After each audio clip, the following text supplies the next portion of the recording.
कहा था हम एसोसिएटिव मेमोरी का एक एग्जांपल देखेंगे। यहाँ पे जो हमारी एसोसिएटिव मेमोरी का एग्जांपल है उसके लिए मैं हमारा सर्चिंग टेक्निक यूज करने वाली हूँ। तो जैसे कि मैंने कहा था कि आप अगर एसोसिएटिव मेमोरी में सर्च कर रहे हैं तो आप सर्च दो तरह से कर सकते हैं। एक तो कंटेंट बेस्ड सर्च होता है और दूसरा बिट बेस्ड सर्च होता है। तो यहाँ पे हम कंटेंट बेस्ड सर्च की बात कर रहे हैं। यहाँ पे अगर मैं कहूँ कि सपोज आप एक कंटेंट है यानी कोई वर्ड है, सपोज मुझे एक वर्ड सर्च करना है स्वीट, तो सबसे पहले तो साइज मैटर करेगी। यहाँ पे अगर मैं कहूँ कि मेरा जो स्वीट वर्ड है वो देखेंगे तो कितने कैरेक्टर्स का है, 5 कैरेक्टर्स का है ऑब्वियसली। तो यहाँ पे हमारी जो साइज है की रजिस्टर की वो भी एग्जैक्टली सेम होनी चाहिए। यानी अगर मेरा वर्ड 5 कैरेक्टर्स का है तो मेरे की रजिस्टर में भी कितने बिट्स होंगे, 5। तो इतना आपको क्लियर हो जाएगा। अब जो हमारा नेक्स्ट स्टेप होता है, जैसे कि हमने देखा था लास्ट लेक्चर्स में कि अगर मुझे स्वीट सर्च करना चालू करना है तो मेरे की रजिस्टर की प्रॉपर्टी क्या होनी चाहिए कि जो भी वर्ड या कैरेक्टर मुझे सर्च करना है उस पर्टिकुलर बिट के कंपेयर में यानी उसके कॉरेस्पॉन्डिंग हमारे की रजिस्टर की वैल्यू 1 होनी चाहिए। तो यहाँ पे अगर मैं बोल रही हूँ कि मेरी वैल्यू 1 है तो ही वो एस को कंपेयर करेगा। अगर वो वैल्यू 0 होती तो वो कंपेयर नहीं करता। तो यहाँ पे सपोज अगर मैं कहूँ कि मेरा जो की रजिस्टर है उसमें एस मेरा 1 आ चुका है, तो अब यहाँ पे कंपैरिजन का जो एसोसिएटिव मेमोरी का लॉजिक है वो क्या करेगा, इस पर्टिकुलर वर्ड से रिलेटेड जितने भी टर्म्स है उसको कंपेयर करना स्टार्ट करेगा।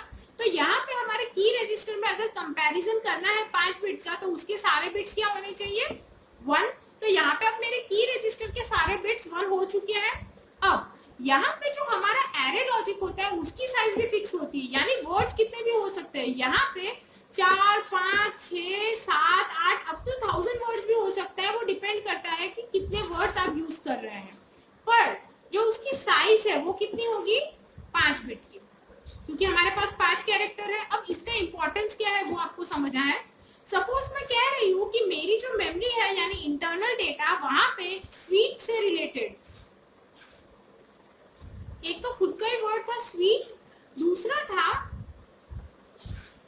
स्वीटनेस और तीसरा था स्वेट और चौथा था स्वीटनर। तो यहाँ पे जो आपको कंपैरिजन है उसमें ये समझना जरूरी है कि जो बीच के वर्ड्स है, जैसे मेरा सेकंड वर्ड और फोर्थ वर्ड है, ये भले ही मेरे स्वीट वर्ड्स के एक्स्ट्रा कमांड्स में उसमें थोड़े 4 कैरेक्टर ज्यादा है, पर जो मेरा कंपैरिजन का लॉजिक है वो उतने ही वर्ड को कंपेयर कर पाएगा जितने में उसके 5 बिट्स ऑक्यूपाई हुए हैं। तो बाकी का जो डेटा है उसका क्या होगा, वो जब हम आउटपुट निकालेंगे उसमें देखते हैं कि क्या होगा। तो सबसे पहले जैसे मैंने कहा था यहाँ पे पैरेलल कंपैरिजन होता है, यानी जो हमारे 4 डेटा है वो चारों के चारों पैरेलली कंपेयर होंगे।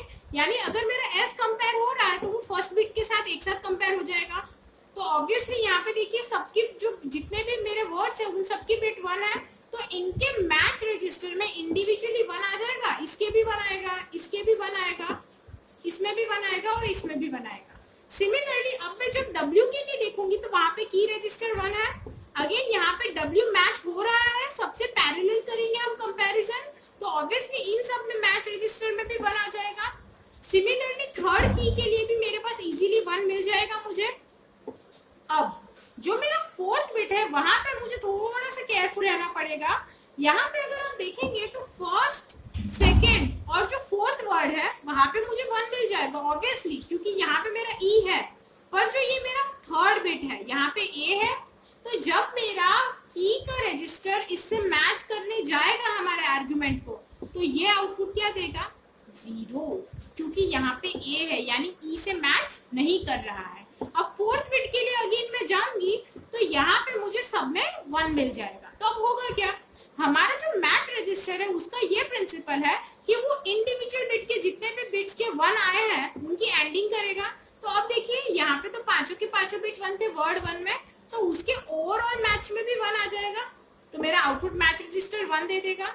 सिमिलरली सेकेंड वाला भी मैच रजिस्टर 1 देगा, पर थर्ड वाला यहाँ पे जैसे मैंने कहा था 0 एग्जिस्ट कर रहा है, तो मेरे आउटपुट में 0 एंडिंग होगा बाकी के 1 के साथ, तो ऑब्वियसली आउटपुट भी क्या हो जाएगा 0, और फोर्थ वाले में आ जाएगा 1। यानी आपका जो मैच रजिस्टर है वो हमारे कौन से वर्ड्स को आगे जाने देगा, तो फर्स्ट वर्ड को, सेकेंड वर्ड को और फोर्थ वर्ड को, और थर्ड वर्ड हमारा क्या हो जाएगा कैंसिल, क्योंकि यहाँ पे ए एग्जिस्ट करता है। जो हमारा जो मैच रजिस्टर है वहां पे हमारा इस तरह से डेटा डेवलप हो जाएगा। अब जब आप आउटपुट निकालेंगे तो आउटपुट में आपको कौन से डेटा मिलेंगे, तो सबसे पहला जो वर्ड था हमारा स्वीट वो मिल जाएगा।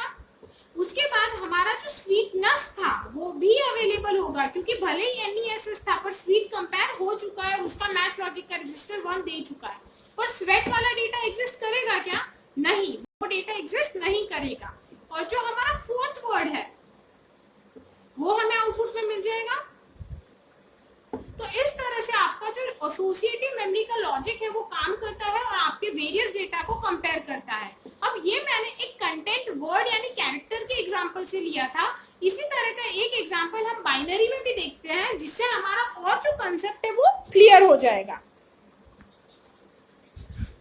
तो जैसे कि आप देख सकते हैं यहाँ पे अब हम कंपैरिजन करने वाले हैं बिट लॉजिक के लिए आर्गुमेंट रजिस्टर की हेल्प से एसोसिएटिव मेमोरी की वर्किंग देखने का। तो यहाँ पे अब मैं बिट्स लेने वाली हूँ।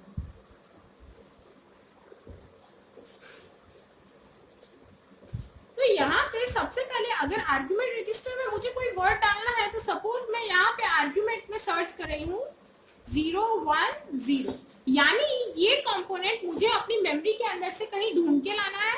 तो सबसे पहले जो हमारा स्टेप, जैसे कि मैंने कहा था हमेशा होता है, हमारी की रजिस्टर 1 होनी चाहिए। तो अगर मुझे ये 3 बिट कंपेयर करनी है तो मेरे की रजिस्टर की भी साइज क्या हो जाएगी 3 बिट की। अब यहाँ पे जो मेरे 3 बिट का की रजिस्टर है उसकी वैल्यू 1 होगी, तो ही मेरा कंपैरिजन पॉसिबल है। तो यहाँ पे मैं अज्यूम कर लेती हूँ कि सपोज यहाँ पे ये जो मेरा की रजिस्टर है ये 1 ऑलरेडी है। अब ये जो मेरी मेमोरी है उसके थ्रू मेरा कंपैरिजन कैसे वर्किंग में आएगा वो देखते हैं। तो सपोज हम अज्यूम करेंगे कि मेरे एरे लॉजिक में वेरियस ऐसे टर्म्स हैं जो इससे रिलेटेड है।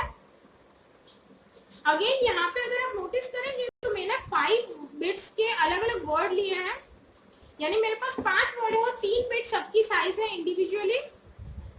तो यहाँ पे सपोज एक जो मेरा डेटा है वो 011 है, दूसरा है 001, तीसरा है 010, चौथा है 110 और पांचवा है 111। तो यहाँ पे मेरे 5 वर्ड्स हैं जो मेरी मेमोरी से कंपेयर करने की ट्राई की। इस तरह से अपनी पूरी मेमोरी एक्चुअली कंपेयर होती है। मैं सिर्फ एग्जांपल के लिए 5 वर्ड्स ले रही हूँ।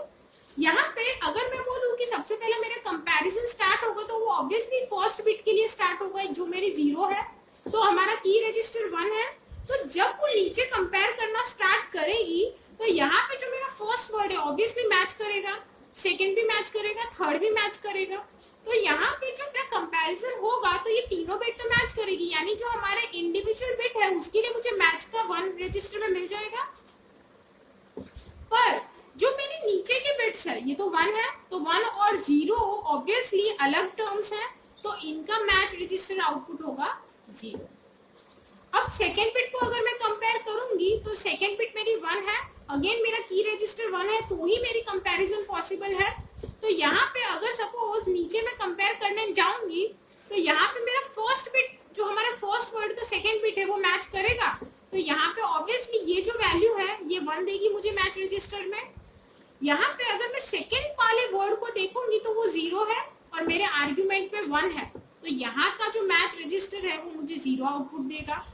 सिमिलरली थर्ड बिट में 1 है तो ये 1 देगा, यहाँ पे भी मुझे 1 मिलेगा और यहाँ पे भी 1 मिलेगा। अब यहाँ पे अगर आप ध्यान से देखेंगे तो ये जो मेरा कंपैरिजन था यहाँ पे जो मेरी लास्ट की 4th और 5th बिट है वहां पे तो ऑलरेडी 0 आ चुका है।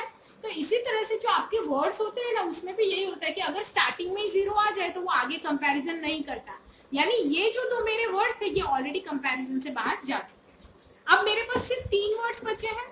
अब इसमें अगर मैं लास्ट बिट को अगेन कंपेयर करूंगी तो यहाँ पे जो मेरा फर्स्ट बिट है वो 0 नहीं 1 है, तो ये भी अगेन मेरे मैच रजिस्टर में क्या देगा 0, यहाँ पे भी 0 आएगा। और थर्ड बिट जैसे कि आप देख रहे हैं 010 और यहाँ पे भी 010 डेटा है तो यहाँ पे आ जाएगा 1।